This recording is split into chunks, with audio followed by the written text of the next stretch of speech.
The last few stages are all about taking turns one-upping each other and bullshit. Outside of a few small breaks in Gravity Beetle stage, nothing in the game is especially easy past this point.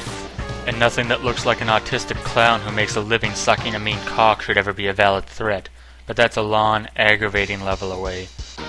Bolt Catfish's stage is a rising battle. It starts off fairly tepid with some boring lights I will learn to hate before Doppler is finished having his say, and then enemies get gradually more convoluted and cleverly placed. One thing Bolt Catfish's stage does that not many others bother with outside of small moments is put thought into enemy placement. There are numerous cues during this level where you need to remember to pause for a shot or race to kill something before it traps you in crossfire. This is augmented by the fact that the enemies in this stage are fucking pains in the ass. One can't be killed without a level, fully charged shot, and the other can't be hurt until after it's fired as projectiles. This is all fine and good when they're just laid out in front of you, but often they combine these enemies to trick you at the edge of climbs, make blind falls a nightmare, and piss you off in general. It's only ever tepid in the small middle portion, all of which is awesome because the stage design itself is great. It's long, it's always active, and it's mostly unique from section to section. It's just that you'd learn to hate fucking Da Vinci if someone bashed you over the head with his artwork long enough.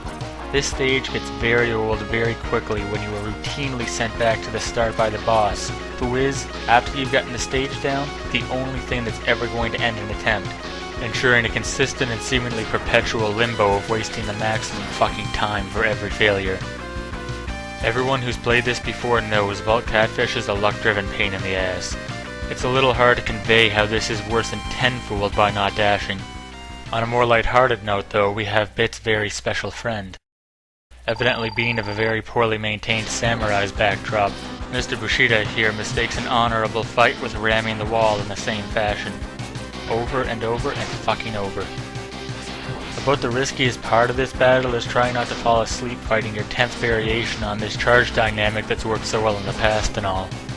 The hilarious thing is, this would typically be impossible since Bite is far too large to wall jump over without a dash, but he's helpful enough to throw a gravity well at the wall each time to help bolster your jump momentum.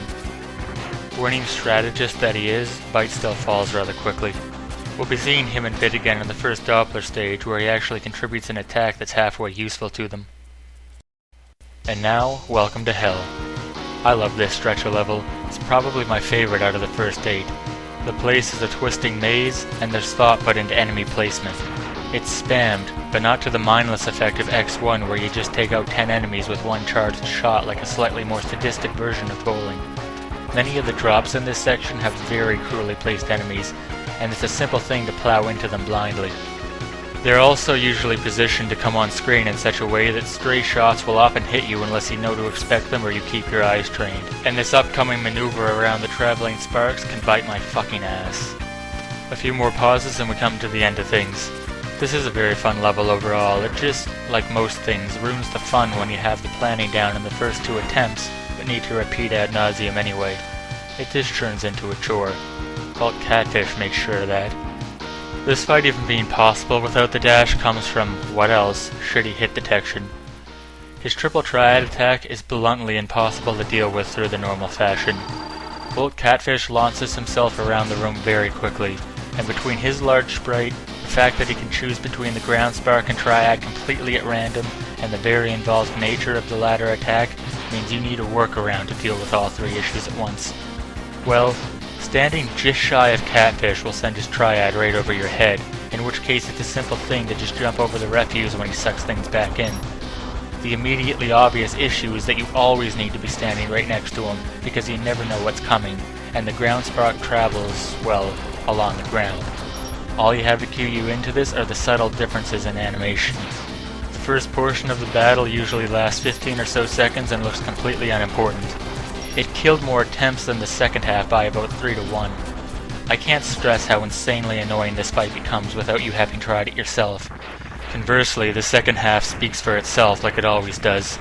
His sparks fly totally randomly, the only predictable asset is that one direction lobs them high and the other low, and to dodge his, oh lord why, ramming attack, you pretty much just need to pray that no sparks are in your way when you make your jump. Fuck this bastard, fuck this segment, and fuck whatever you're specifically pissed at while watching, because I'm an empathetic guy like that. See you for Gravity Beetle.